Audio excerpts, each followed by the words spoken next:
امام علی علیہ السلام نے فرمایا، ان لوگوں میں نہ ہو جانا جو عمل کے بغیر آخرت کی امید رکھتے ہیں، طویل امیدوں کی بنا پر توبہ کو ٹال دیتے ہیں، دنیا میں باتیں زاہدوں جیسی کرتے ہیں اور کام راغبوں جیسا انجام دیتے ہیں۔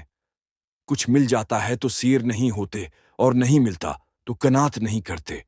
جو دے دیا گیا ہے اس کا شکریہ سے عاجز ہیں، لیکن مستقبل میں زیادہ کے طلبگار لوگوں کو منع کرتے ہیں، لیکن خود نہیں رکھتے، اور ان چیزوں کا حکم دیتے ہیں جو خود نہیں کرتے۔ نیک کرداروں سے محبت کرتے ہیں، لیکن ان کا جیسا عمل نہیں کرتے، اور گناہگاروں سے بیزار رہتے ہیں، لیکن خود بھی انہی میں سے ہوتے ہیں۔ گناہوں کی کثرت کی بنا پر موت کو ناپسند کرتے ہیں، اور پھر ایسے ہی اعمال بھی قائم کرتے رہتے ہیں جن سے موت ناگوار ہو جاتی ہے۔ بیمار ہوتے ہیں تو گناہوں پہ پشمان ہو جاتے ہیں، اور صحت مند ہوتے ہیں تو پھر وہی لہو لعب میں مبتلا ہو جاتے ہیں۔ بیماریوں سے نجات مل جاتی ہے تو اکڑنے لگتے ہیں، اور جب مصیبت میں پڑ جاتے ہیں تو مایوس ہو جاتے ہیں۔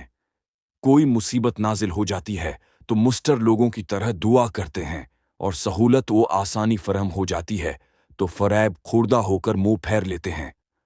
ان کا نفس انہیں خیالی باتوں پہ آمادہ کر لیتا ہے، لیکن وہ یقینی باتوں میں اس پر قابو نہیں پا سکتے۔ دوسروں کے بارے میں اپنے سے چھوٹے، گناہ سے بھی خوف زیادہ رہتے ہیں، اور اپنے لیے اعمال سے زیادہ جزا کی امید رکھتے ہیں۔ مالدار ہو جاتے ہیں تو مغرور، مبتلا فتنہ ہو جاتے ہیں، اور غربت زیادہ ہو جاتے ہیں تو مایوس اور سست ہو جاتے ہیں۔ عمل میں کوتاہی کرتے ہیں، اور سوال میں مبالغہ خواہش نفس سامنے آ جاتی ہے تو گناہ فوراں کر لیتے ہیں، اور توبہ کو ٹال دیتے ہیں۔